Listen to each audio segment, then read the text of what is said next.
Sri Krishna Parabrahmane Namaha. Sri Sadguru Paramatmane Namaha. Sarva Maharshibhyo Namaha. The Lord, having described Kshetra and Kshetragna, now declares the fruit of the knowledge. 19th Shloka. Iti kshetram tata gnanam gneyam choktam samasataha madbhakta etad vignaya madbhavayopapadyate. Substance. Thus, the field as well as knowledge and that which is to be known, the knowable, is said briefly. My devotee, knowing this, becomes fit to enter my being moksha. Commentary. Madbhakta etad vignaya. It is clear from this that no one, unless he is the devotee of the Lord, can attain that knowledge which makes him fit to become one with the Supreme Being. It is only from the flower of devotion that the fruit of knowledge grows. Therefore, every seeker has to acquire God's grace and Guru's benediction by virtuous acts, by worships, by japa, tapas, by singing the name and glory of the Lord, and by following all the aids to pure devotion. Then, out of compassion, he bestows on his bhakta the buddhi yoga, which enables him to distinguish the kshetra and kshetragna. This knowledge leads him to become one with Paramatma, Madbhavaha. One may become a great scholar of the Shastras and science, but he cannot obtain knowledge of the divine if there is no devotion. Learning and realization are entirely different. They are poles apart. Let the seekers move forward on the path of devotion and let them gradually gain the intellectual purity to understand the final truth. Moksha is the fruit of perfect knowledge of the Kshetra and Kshetragna, and the knowledge is offered to the true devotee by the Lord Himself. Question. Who attains union with God? Moksha. Answer. He who knows the Kshetra and Kshetragna. Question. Who can obtain this knowledge? Answer. Only the true devotee of the Lord. The Lord explains Prakriti and Purusha. 20th Shloka. Prakritim Purusham Chaiva Vidyanadi Ubhavapi Vikaranscha Gunaschaiva Vidhi Prakriti Sambhavan. Substance. O Arjuna, know that Prakriti and Purusha are both beginningless. Know also that modifications and qualities Sattva, Rajas and Tamas are born of Prakriti. Commentary. Many ask the question, when did this samsara, bondage, Maya begin? It would be difficult for the sleeper to say when a dream has started during sleep. This world is also of the same nature. It is beginningless. If one enters a mountain cave full of darkness, he cannot say how long the darkness has been there. Therefore, it is said that this Maya, Prakriti, is beginningless, Anadi. No one can say when it began. But it has not been said that it is endless, Anantam. If it is endless also, no one can cross over. Maya has no beginning, but it has an end. The moment knowledge dawns on man, it ends. The illusion is shattered. The moment truth is seen, the dream world may be beginningless, but the moment one wakes up, it is all gone. True knowledge can then remove delusion forever. So, Prakriti has no beginning but has an end. Purusha is beginningless and endless. He is eternal.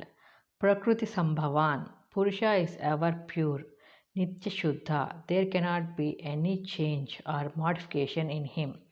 Desire, hatred, pleasure, and pain, all these arise from Prakriti.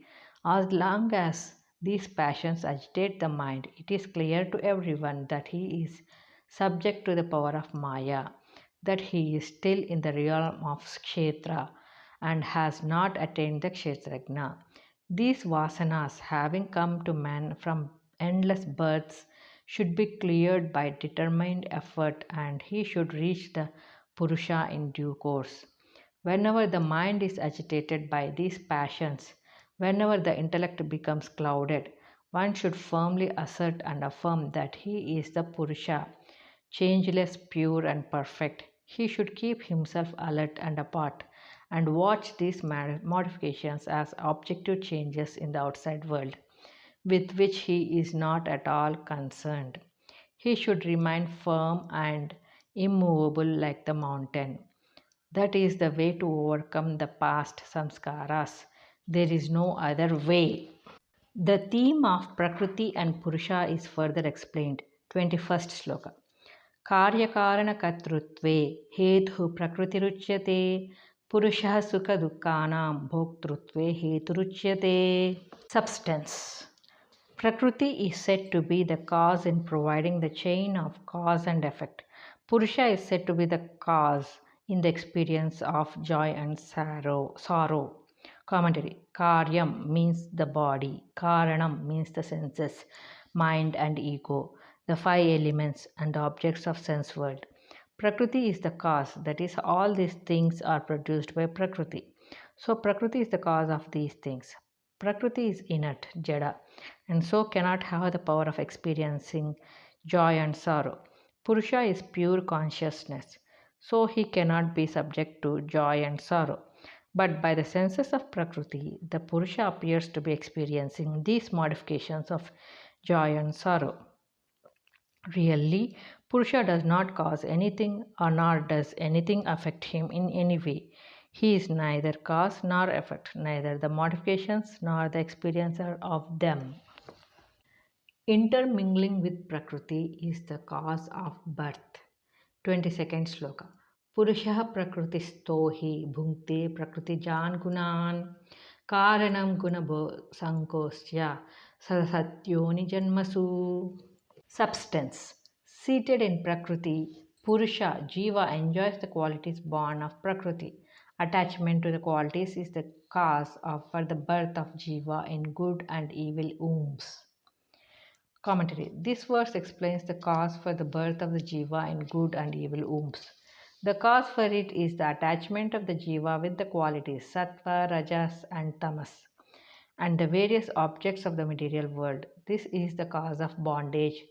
Though the Jiva, Purusha, is really the Drik, seer, yet he is deluded into thinking that he is the objective body, and by the delusion he attaches himself to the objective world through a sense of I and mine, through the raga and dvesha. Thus he becomes bound and takes birth after birth in the world. He becomes a sansari by binding himself to samsara. Therefore, the wise man should know that attachment to the gunas is the cause of birth and all the evils arising from it. He should cut off all contact to the gunas with the gunas and the vehicle of the body, and he should not have any feeling of minus regarding the body and its modifications. He should positively contemplate that he is ever free, pure consciousness, till by such contemplation he realizes himself from the shackles of the body and the gunas relating to it. He then knows what he really is, the eternally pure and perfect Purusha. This is the only way to go beyond the ocean of samsara, the series of births and deaths which one suffers. Attachment is bondage, detachment is freedom. In a huge factory, several small wheels rotate by the power of flywheel. If the belt of the flywheel is snapped, the other small wheels stop rotating automatically. If the main spring of the watch is cut off, all the other wheels stop moving. Thus, if the contact with the body and the gunas of the Prakriti is given up completely, the whole series of births and deaths come to end. And that very moment, man attains freedom and perfection. Question. What is the cause of birth? Answer. The attachment of the jiva with the vehicle of the body and the gunas caused by Prakriti is the cause of birth.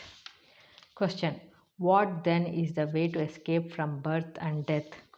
Answer. By discrimination, man should give up attachment to the body, to the gunas and to the whole of objective world.